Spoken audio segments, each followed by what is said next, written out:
आप सभी ने अभी भरत भूषण तिवारी केस के बारे में तो सुना ही होगा, जिनका 17 जून को बिहार पुलिस द्वारा एनकाउंटर कर दिया गया।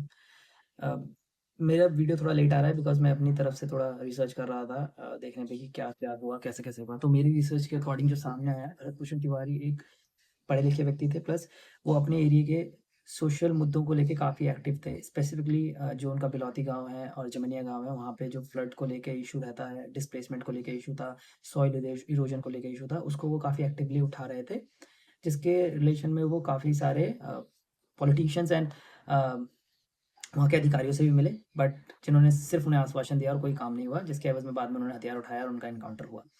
नाउ मैं उनकी बहन का इंटरव्यू देख रहा था, जहाँ पे शी क्लेम्ड दैट उनको पुलिस वालों ने क्लोज़ रेंज से 5 गोलियाँ मारी, जिसमें से 3 या 4 पैर में और 1 के स्टमक के आर-पार हो गई। जिसके बाद उन्हें 10 मिनट तक उसी जगह पे छोड़ दिया गया, जहाँ पे आई थिंक उनका काफ़ी ब्लड लॉस भी हुआ और उसके बाद उनको खानापूर्ति के लिए हॉस्पिटल लेके जाया गया और छोटे हॉस्पिटल से फिर उनको किसी बड़े हॉस्पिटल में रेफ़र किया गया, जहाँ उन्हें डेथ डिक्लेयर कर दिया गया एंड शी ऑल्सो सेड कि वो वहाँ पे काफ़ी देर तक उनके साथ रही, बट उनका कोई इलाज नहीं हुआ। He was already dead, but police वाले बोलते रहे कि उनका इलाज चल रहा है बाहर, उनका इलाज चल रहा है। Which was not correct. Now सोचने वाली बात ये है कि हमारे देश में कसाब जैसे आतंकवादी तक का ट्रायल होता है कोर्ट में।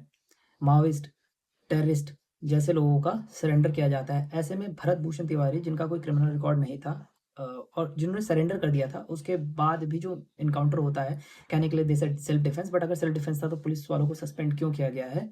एंड ये आप अपने आप में एक क्वेश्चनेबल चीज़ है। और इसमें जबकि सरेंडर के बाद अगर कोई भी एनकाउंटर होता है तो उसे एज़ अ मर्डर ट्रीट किया जाता है। ये सुप्रीम कोर्ट की खुद की गाइडलाइन है पीयूसीएल 2014, जिसमें कि अगर ऐसा होता है तो पुलिस अधिकारियों के खिलाफ जो भी इसमें इन्वॉल्व थे एफआईआर होती है, प्लस जो उसकी इन्वेस्टिगेशन करेगी जांच एजेंसी होगी, वो एक इंडिपेंडेंट एजेंसी होगी, वहाँ की पुलिस वाले नहीं होंगे। नाउ ये तो था पूरा जो घटनाक्रम हुआ, जो चीज़ें हैं फैक्ट। बट अब कमिंग टू द कंक्लूजन, इसमें कुछ पॉइंट्स हैं। नंबर 1, आप में से काफ़ी लोगों को पता होगा, हमारे जो पैर में फेमोरल आर्टरी होती है, जो एक मेजर ब्लड कैरिंग आर्टरी होती है। अगर उस पे कोई भी चोट लगे या वो किसी तरीके से पंक्चर हो जाए तो ब्लड लॉस से मौत हो जाती है। क्या पुलिस वालों ने जब उनकी थाई पे शॉट किया तो उनको ये नहीं पता था कि ब्लड लॉस से इसकी मौत हो जाएगी? पहली चीज़।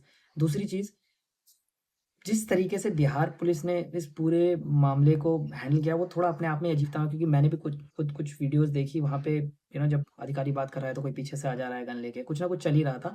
जब बिहार पुलिस ने बोल ही दिया था कि he is not mentally stable, तो हाँ, मौके पे कोई साइकियाट्रिस्ट क्यों नहीं अवेलेबल था उनसे नेगोशिएट करने के लिए, बात करने के लिए, चाहे वो ऐसा एरिया जो ना हो, बट जैसा-तैसा कोई तो होता है एटलीस्ट जो उनसे बात कर सके। थर्ड पॉइंट इज़, माना भरत भूषण तिवारी के पास फायर आर्म था और उससे उसने पुलिस पे फायर भी किया, तो उसे then and there take down क्यों नहीं किया गया? किस चीज़ का वेट किया गया और ऐसा क्या हुआ कि सरेंडर के बाद ही एज़ अ सेल्फ डिफेंस में पुलिस वालों को उसको मारना पड़ा? प्लस क्या आपने इस चीज़ की जाँच करी कि वो फायर आर्म उसके पास आया कहाँ से और क्या उस व्यक्ति के खिलाफ कोई कार्रवाई हुई जिसने उसे फायर आर्म सप्लाई किया? फोर्थ थिंग इज़ कि इसमें जितने भी पुलिसकर्मी इन्वॉल्व हैं, उन सबकी जाँच होनी चाहिए ऊपर से लेके नीचे तक, प्लस वहाँ के जो आईपीएस अधिकारी हैं, जो क्षेत्र के अधिकारी हैं, उनकी भी जाँच होनी चाहिए एंड आई थिंक वहाँ के जो पुलिस के उच्च अधिकारियों ने माना भी है कि पुलिस ने इस मैटर को ढंग से डील नहीं किया और एक एफआईआर रजिस्टर कर भी दी गई है और जाँच अभी जारी है, तो उस पे हम कुछ कह नहीं सकते हैं। लास्ट पॉइंट इज़, जो मुझे लगता है सबसे इम्पोर्टेंट है इस मैटर में, कि उस इलाके में मौजूद सभी पॉलिटिशियंस और उच्च अधिकारी जो उस इलाके को लेके इरोजन, डिस्प्लेसमेंट और फ्लडिंग जैसे मुद्दों को लेके ज़िम्मेदार थे, जिन सब से भरत भूषण तिवारी मिला था और उनके सामने अपने मुद्दे उठाए थे, उन सब के खिलाफ भी एक जाँच होनी चाहिए कि आखिरकार ऐसा क्या हुआ कि सिस्टम के प्रति एक नौजवान व्यक्ति इतना उदासीन हो गया कि उसको हथियार उठाने पे मजबूर होना पड़ा।